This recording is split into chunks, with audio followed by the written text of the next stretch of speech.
Ladies and gentlemen, I've just returned from the wilderness, and my Aston Martin made it, but not without a little drama. Here's what happened. My fiance and I left for our road trip into the wilderness of Maine over July 4 weekend and promptly got stuck in traffic. Then more traffic. Then more traffic. Then more traffic. Here's a tip if you're thinking about traveling somewhere next July 4th. Don't. Eventually, we made it through all the traffic, and we woke up the next morning in New Hampshire, excited to enjoy some relaxing alone time together. Except... Okay, so day one, the first morning of the trip, and we have a bit of an issue with the tire. There's a nail and a slow leak. So not the car's fault, but still not the best start to the trip. And there's another problem. It's July 4 weekend and we're in New Hampshire, so no one's open to plug this tire. And I'm not going to drive the next 1,300 miles on some crappy Walmart do-it-yourself plug. So we decided to drive on it, very nervously. To Kennebunkport, home of the Bush family compound. To Rockport, where I played big chess. To Camden, where the Aston climbed Mount Batty and looked over Penobscot Bay. Tuesday morning, we were back on the road and we had driven over 400 miles on a tire with a nail in it. Needless to say, our first stop was a tire shop. Now, I was a little bit nervous about taking my exotic Aston Martin to a tire shop in the middle of rural Maine.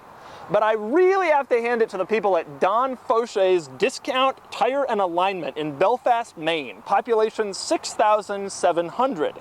The technicians looked at me like I was nuts when I first came in, and then they went to work. I was in and out in 30 minutes, and I never had another problem with the tire. As it turns out, this little bastard was the culprit. I did, however, have one other little issue. So it poured last night, and we came out to the car this morning and opened the hatch to put our luggage in, and we discovered that the trunk is completely soaking wet.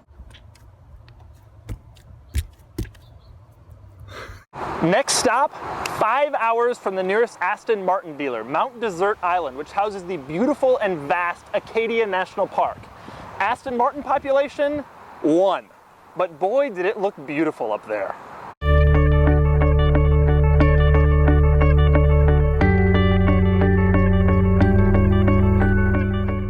Unfortunately, the Aston didn't really make any friends because it didn't really fit in with the local vehicles in Maine.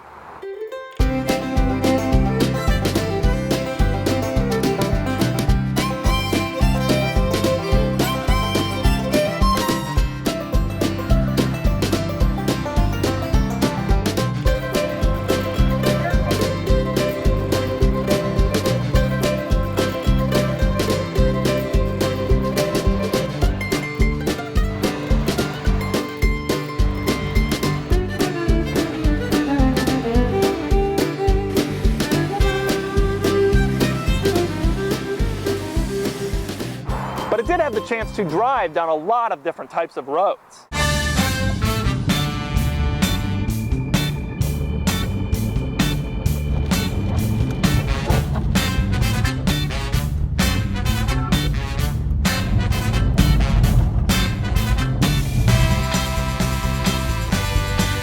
And to drive back up them. Eventually, after 12 days on the road, it was time to pack up and head back home.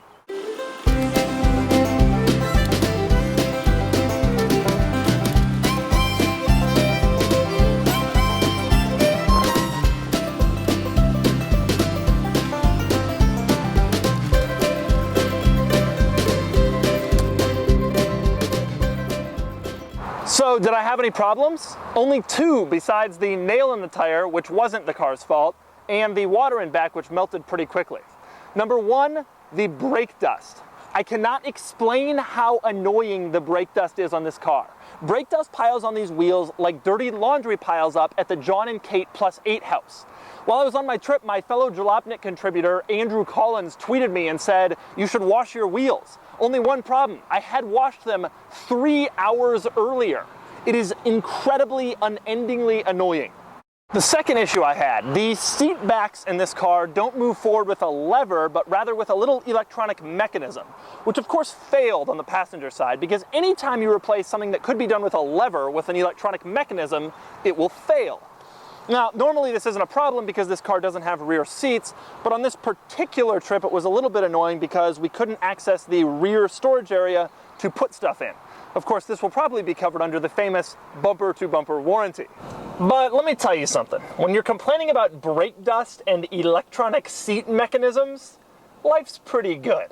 And indeed, this trip was 1,603 miles into the rural forest and back, the longest trip I've taken with this car. I've now driven it on 4 long road trips, 7,500 miles through 13 US states and DC. And the only real problem I had with it came 2 weeks after I bought it, after it had been sitting on a dealer lot for 7 months undriven. So if you're wondering whether you should drive your exotic car or let it sit in the garage,